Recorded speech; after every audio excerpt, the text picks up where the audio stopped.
Welcome to the daily log.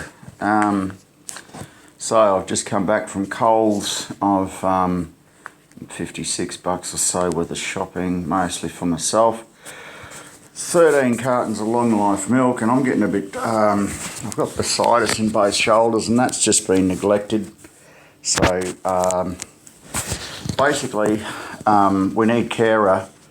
We need carer for the carer. So if you are caring for a person, like as I am, for example, then chances are you may require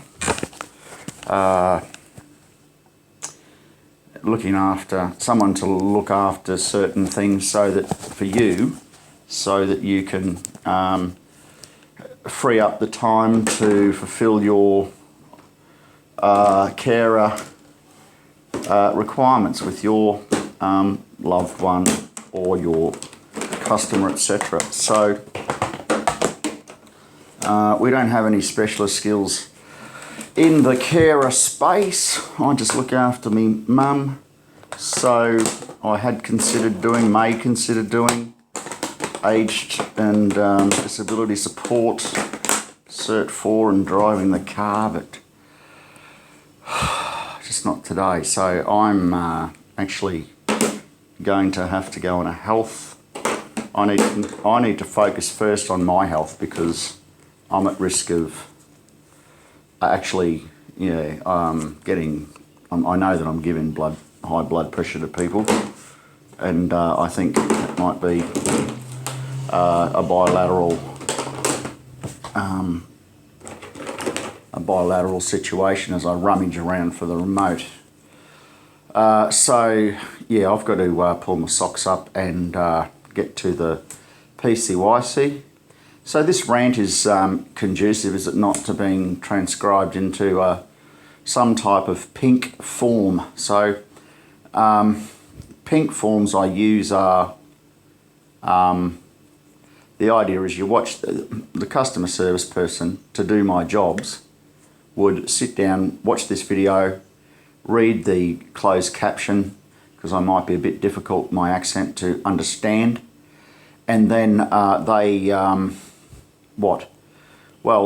take note of the tasks there. So a couple of them quickly in summary. I got bursitis, so I need to resume my healthcare plan for my shoulder injuries. And I need to outsource the heavy lifting to someone that, home delivery for stuff from Coles, from certain suppliers. So that's what I need to arrange, someone to pick up these tasks so that I don't have to do them. Now, Saturday shop at Coles, I'll probably do that once a week, and that's fine. I don't mind getting out once. I'll go to Coles once a week, but I'm not picking up milk. I'm only picking up light things, snackage for the football snacks and stuff. Next, there's a budgetary issue with that. We're trying to get Linda, who has a radically different diet than my own, and mine, unfortunately, consists of a bit too much Guinness and associated beer gut. So my plan would be to get onto the PCYC to go boxing, get a personal trainer, and get my diet under control. I would like to restrict things to once a week, go out if I really am getting cabin fever, and I will do, because I intend to do that FRM. So I could get that organised. So organise your FRM. All of the planning and prep was there from last year. So that should not be that big a deal, although I do have to think before I dive into it. I thought last night, Bionic Turtle. If I just get the Bionic Turtle and pay for that 6-month subscription for level 1 and not worry about level 2, then that'll shave a few hundred off. I'm going to go ahead now and do that. to make life easy. But these are just placeholders so that I know, okay, what are my priorities coming up for the month? Where are we? Mid-June. Come on. It'll be Christmas before I know what happens. Second COVID jab, 27th of July. Just try to keep it a bit health-esque because I'm not very healthy at the moment. So, health-wise, new pair of glasses, trip to the dentist, one filling, get rid of it, and that'll be all of them gone, I think, all the legacy ones. What else do I need? Health-wise, don't know. All right, clothes shopping, I need some sand shoes. I need a new pair of sand shoes. I need a suit. Business shirt, tie, suit, one suit. That's about it, I think. Boots, like, yeah, not trainers, just, you know, steel cap mongrels. I like those ones with the zip on the side from Workwear. It's $300, but okay. Next, health-wise, clothes-wise, study-wise, FRM, do I do it or do I not? When do I make that decision? Next week. Okay. So next week, this time next week, I'll either enroll or not. Just decide to forget it. Cleaning the flat. Shelving, storage. Okay, so I want to. I don't know if I want to do any DIY because that's where shit gets, you know, out of control. But you know, buy some pre-packaged storage. I know what I mean there. I've got shapes on that garage to have some overhead storage up in the rafters that sort of folds down. Yes, I know it's a bit elaborate, but God, if I could get something like that that'd work, then it's not taking up any floor space. It's just up in the roof, up high, so they can't get it down. Like a ladder comes down, you know, those stairway.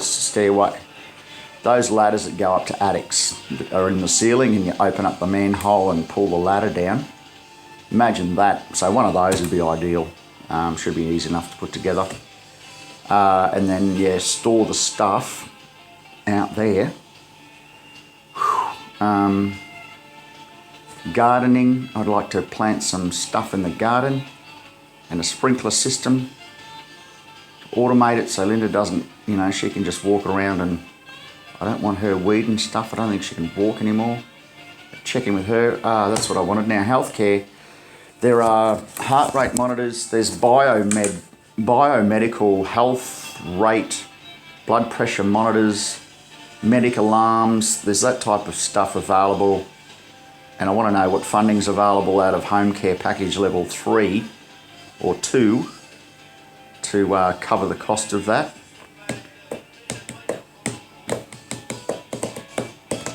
So it's arranging care for Linda in my stead, and it has to get better.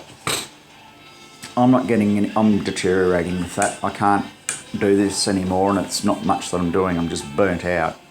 So I need a break, and someone has to fill in while I'm gone.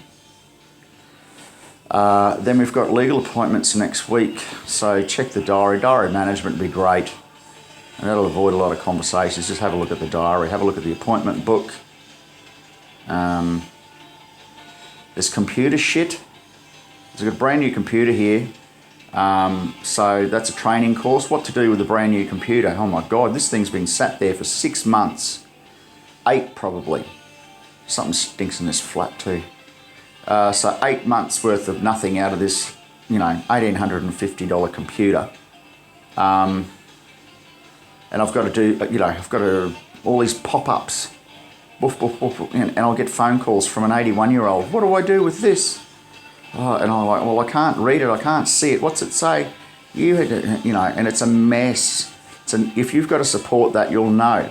So everything's just got to work, and everything doesn't just work out of the box as you might expect. It's completely the opposite. So, and I'm not, you know, I'm by no means up to date with everything at all. I'll have to do research and. Anyway, so virtual machine, I thought, so You've got an admin account on your fucking Windows 10 and you put some virtual machines on it, and those virtual machines are what the guests use on that system. And they actually log in not as admin but as a different one, with administrator rights. And we create this virtual machine and they open that and they boot up within Windows 10, so they're not actually changing the host, the registry settings or anything, or downloading anything on the host machine per se. The host operating system doesn't know that there's another virtual machine running inside it. And those virtual machines can be any flavour. They could be dual boot, could they? I'm not too dual booted virtual machine, I don't know. That's too technical, but basically for Linda, the 81-year-old, I can run Windows 7 on inside a Windows 10 machine, so she doesn't have to learn it Windows 10, right? So all the legacy stuff, all the legacy software and crap that's a security risk can operate comfortably in that machine. And then if she needs to go and check out the internet and download something, some ransom, we've only destroyed that virtual machine and that'll be cloned. So you just roll back to the last clone and you know, your data's separate, that's somewhere else, but you keep your settings and your software, or just delete it and start again, you know, whatever. So that's how I'm thinking around how do I avoid getting tapped on the shoulder every time there's a pop-up from Windows 10. Thank you, Bill Gates, cockhead. Oh, so I'm a bit angry, so, you know. And then the telephony, I'm making a course about how to set up basically everything I do here IT-wise, all of the kit, how it all works, how it all plugs in. It's all legacy, so I don't know how much time to invest in that. I've got to buy a new TV because the remotes don't work, so there's another item. So in Trello, this would be flagged with a label that's got like a cost impact or something, or Get Quotes will have a colour code on the label and you can filter and go, okay, get all these quotes, filtered view. So one person, when they've, you don't just do one thing and then that's it. You do, if you're going to do it all, you get a book of work. So you accumulate 8 hours worth of work and you do it all in one day. You know what I mean? And you do that on a Monday, okay? And it doesn't all get done on Monday. You just initiate these tasks on the Monday. Wednesday, you should have some progress for the customer. And then a Friday, you're having your retrospective in terms of Scrum. So I like these 1 week sprints, this idea. And the product owner would be the customer and the Scrum. We'll do a bit of that, but I don't want to get sidetracked because the job's got to get done.